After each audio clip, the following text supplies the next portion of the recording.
അമേരിക്കയെയും ഇസ്രായേലിനെയും സംയുക്തമായി ഇറാന്റെ മേൽ ആരംഭിച്ച സൈനിക നീക്കം 2ാം മാസത്തിലേക്ക് കടക്കുമ്പോൾ പശ്ചിമേഷ്യയിൽ യുദ്ധം അതിന്റെ ഏറ്റവും സങ്കീർണമായൊരു ഘട്ടത്തിലാണ്. ഏറിയാൽ 2 ആഴ്ച കൊണ്ട് ഇറാന്റെ നേതൃത്വത്തെ തകർത്ത് യുദ്ധം അവസാനിപ്പിക്കാമെന്ന അമേരിക്കൻ കണക്കുകൂട്ടലുകൾ തെറ്റിച്ചുകൊണ്ട് ഇറാൻ ശക്തമായി തിരിച്ചടി തുടരുന്ന കാഴ്ചയാണ് നാം ഇപ്പോൾ കാണുന്നത്.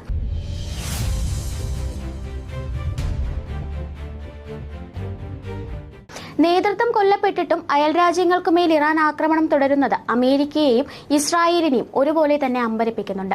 4 ആഴ്ചയ്ക്കുള്ളിൽ യുദ്ധം അവസാനിപ്പിക്കുമെന്ന ആത്മവിശ്വാസത്തോടെ പറഞ്ഞ പ്രസിഡന്റ് ഡൊണാൾഡ് ട്രംപ് ഇപ്പോൾ ഭീഷണിയുടെയും വിട്ടുവീഴ്ചയുടെയും ഇടയിലുള്ള ഒരു നിലപാടിലാണ്.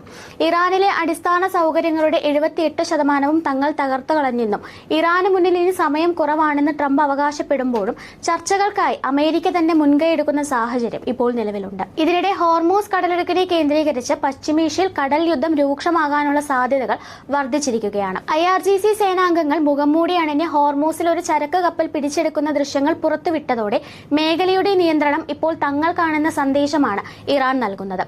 തങ്ങളുടെ 150ഓളം കപ്പലുകൾ മുക്കിയെന്ന അമേരിക്കൻ വാദത്തെ ചെറിയ ബോട്ടുകൾ ഉപയോഗിച്ച് കപ്പൽ പിടിച്ചെടുക്കുന്ന ദൃശ്യങ്ങളിലൂടെ ഇറാൻ പ്രതിരോധിക്കുന്നു. ഇതിന് മറുപടിയായി അമേരിക്ക തങ്ങളുടെ 3ാമത്തെ പടക്കപ്പലായ USS ജോർജ് H.W. ബുഷ് കൂടി മേഖലയിലേക്ക് എത്തിച്ചിരിക്കുകയാണ്. നയതന്ത്ര തലത്തിൽ ഇസ്ലാമാബാദ് ഇന്ന് ലോകത്തിന്റെ ശ്രദ്ധാകേന്ദ്രമായി മാറുകയാണ്. അമേരിക്കയുടെ മിഡിൽ ഈസ്റ്റ് പ്രതിനിധി സ്റ്റീവ് വിറ്റ്കോഫും ട്രംപിന്റെ മരുമകൻ ജാരഡ് കുഷ്നറും ഇറാൻ വിദേശകാര്യമന്ത്രി അബ്ബാസ് അരാച്ചിയുമായി ചർച്ച നടത്താൻ ഇന്ന് പാകിസ്ഥാനിലെത്തും. അമേരിക്കയുമായി നേരിട്ടുള്ള ചർച്ചകൾക്ക് തങ്ങൾ തയ്യാറല്ലെന്ന് ഇറാൻ ആവർത്തിക്കുമ്പോഴും പാകിസ്ഥാന്റെ മധ്യസ്ഥതയിൽ തങ്ങളുടെ നിർദ്ദേശങ്ങൾ അറിയിക്കാൻ ഇറാൻ തയ്യാറായിട്ടുണ്ട്. യുറേനിയം സമ്പുഷ്ടീകരണം നിർത്തിവെക്കണമെന്ന അമേരിക്കയുടെ മിനിമം ആവശ്യം അംഗീകരിക്കാൻ ഇറാൻ തയ്യാറാകാത്തതാണ് മുൻപ് നടന്ന ചർച്ചകൾ പരാജയപ്പെടാൻ കാരണമായത്. ഇത്തവണയും യുറേനിയം സമ്പുഷ്ടീകരണം തങ്ങളുടെ മൗലികാവകാശമാണെന്ന് ഇറാൻ പ്രഖ്യാപിക്കുമ്പോൾ ചർച്ചകൾ ഏതു വഴിക്ക് നീങ്ങുമെന്ന് കണ്ടു തന്നെ അറിയണം.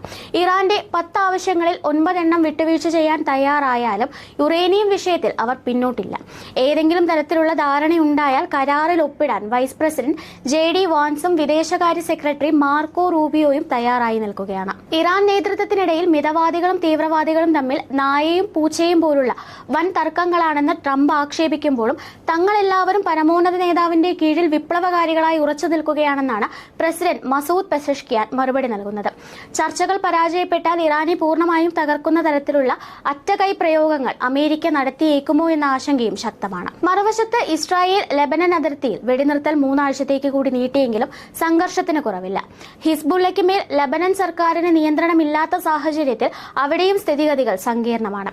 പിടിച്ചെടുക്കപ്പെട്ട കപ്പലുകളിലെ ഇന്ത്യൻ ജീവനക്കാരുടെ മോചനത്തിനായി ഇന്ത്യയും നയതന്ത്ര നീക്കങ്ങൾ നടത്തുന്നുണ്ട്. സമാധാനത്തിനുള്ള അവസാന ശ്രമമായി ഇസ്ലാമാബാദിലെ ഇന്നത്തെ ചർച്ചകൾ മാറുമ്പോൾ ലോകം മുഴുവൻ അത്യന്തം ആശങ്കയോടെയാണ് ഈ വാർത്തകളെ ഉറ്റുനോക്കുന്നത്.